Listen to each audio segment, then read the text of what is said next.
कंजूस सेठ की दावत। एक गांव में कुमार नाम का एक सेठ रहता है। उसके घर में बहुत सारे काम करने वाले लोग काम करते थे।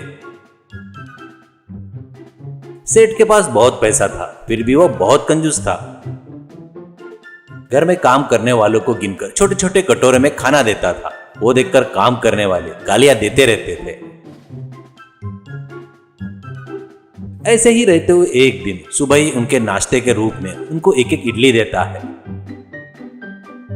वो देखकर एक काम वाला, अरे बाबूजी, आप ऐसे एक रोज इडली देकर एक छोटा सा चम्मच उपमा देते हो, हम लोग कुछ नहीं कर पा रहे बाबूजी, अब तो भी हमको समझो बाबूजी, थोड़ा सा खाना दो बाबूजी, नहीं तो हमको थोड़ा बाहर तो भी जाने दो, पैसे देकर हम खुद खा लेंगे, ऐसे कहता है। तो सेठ, अरे तुमको पता नहीं रे, ये सब मैं तुम्हारे सेहत के लिए कर रहा हूँ। जैसे बोले वैसे खाए तो अपना पेट क्या हो जाएगा, खराब हो जाता है रे। मैं तुमको बढ़िया कैलोरीज के हिसाब से देता हूँ ना। तुम लोग सुबह उठे तब से दोपहर तक कम से कम 25-30 कैलोरीज बर्न करते हो। बर्निंग यानी पता है क्या, काम करते हो ना, पसीना बहाते हो ना, वैसी है। उसके लिए एक इडली देता हूँ। एक इडली में कितना मिलता है इंसान को पता है क्या? 25 कैलोरीज मिलती है। अरे और 25 कैलोरीज एक्स्ट्रा है रे, मैं 25 कैलोरीज एक्स्ट्रा दे रहा हूँ। तुम लोग मुझे गलत मत समझो, मैं तुम्हारे सेहत के लिए ही कर रहा हूँ। ऐसा कहने से, कुछ नहीं कर पाने से इडली खाकर फटाफट वहां से चले गए।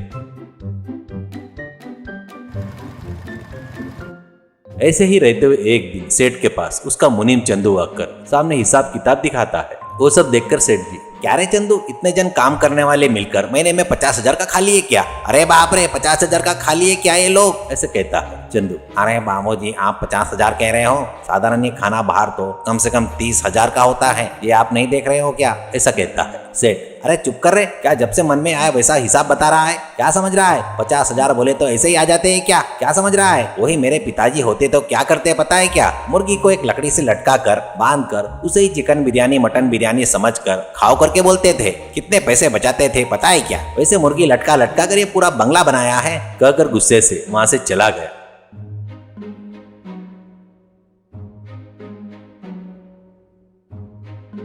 उसके बाद 3 दिन तक विचार करके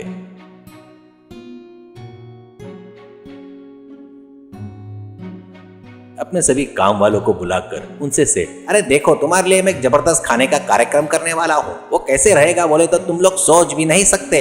गाढ़ी दाल, आम दाल, टमाटर दाल, बड़े बड़े चाकोली पापड़, बैगन फ्राई, बैगन कुरमा, बैगन तरी, ऐसे कितने प्रकार के हैं उतने ही सब्जियां 3 तरह के तरी फ्राई 3 तरह से बनाकर असल में तुम लोगों को खाते बोले तो थाली बस नहीं होगी, ना ही तुम लोगों ने कभी देखा होगा ऐसे होगा, उस तरह से देने का सोच रहा हूँ करके कहता है। ये सुनकर सभी काम वाले बहुत खुश होते हैं।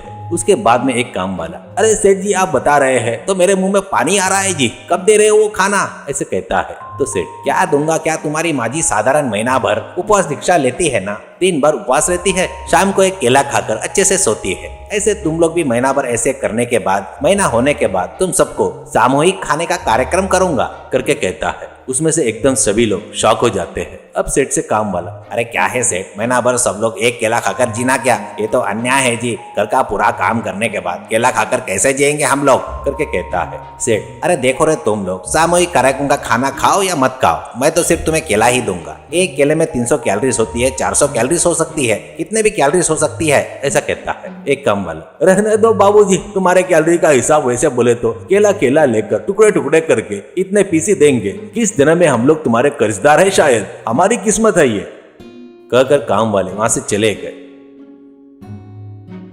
ऐसे सेठ काम वालों को रोज एक केला देकर उनसे बहुत ज्यादा काम करवाता था।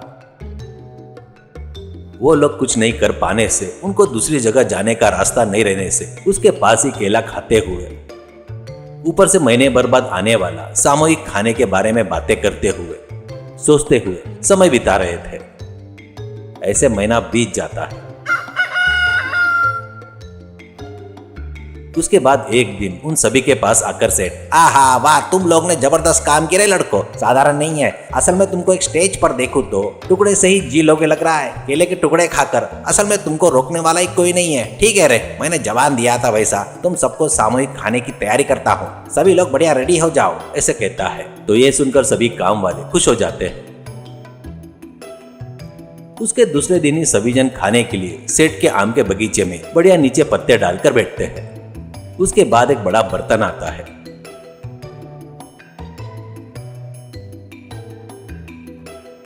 उस बर्तन में छोटे छोटे कटोरियां निकाल रहे थे। उन छोटे कटोरियों को काम वाले बड़े आश्चर्य से देख रहे थे।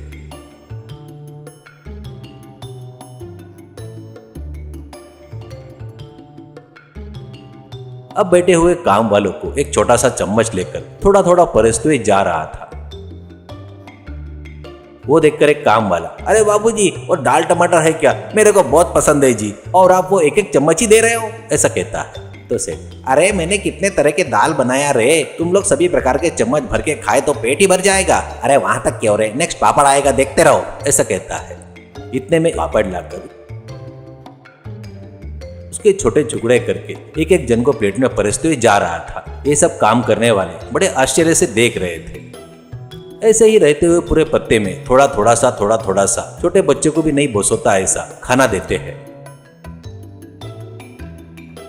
वो देखकर सेठ की पत्नी, अरे ये तो बहुत अन्याय है जी, खाना है बोलकर महीने भर उनका पेट जलाकर ऐसा नहीं देना, क्या है ये करके बोलती है। तुरंत सेठ, अरे बाप रे भूकंप आने वाला लगता है, अरे भूकंप आने वाला है, अरे सभी जन भाग जाओ रे, अरे सभी जन भाग जाओ रे यहाँ से, अरे मर जाएंगे रे, सभी जन भाग जाओ रे, करके जोर से चिल्लाता है। इसे काम करने वाले सब लोग एकदम उठकर वहां से भागते हुए दूर भाग जाते हैं। उसके बाद वो सब देखकर पत्नी, अरे आप क्यों हो जी, चलो अपन भी यहाँ से भाग जाएंगे, ऐसा कहती है।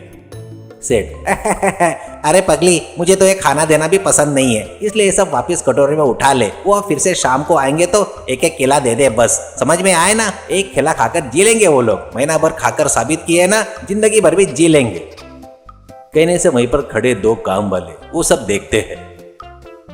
उससे वो लोग भाग गए से लोगों को बुलाकर सेठ ने किया सो सब कुछ बताते हैं। बस एकदम वो सभी लोगों को गुस्सा आकर लाठियां लेकर पीछे पड़ने से सेठ वहां से भाग जाता है।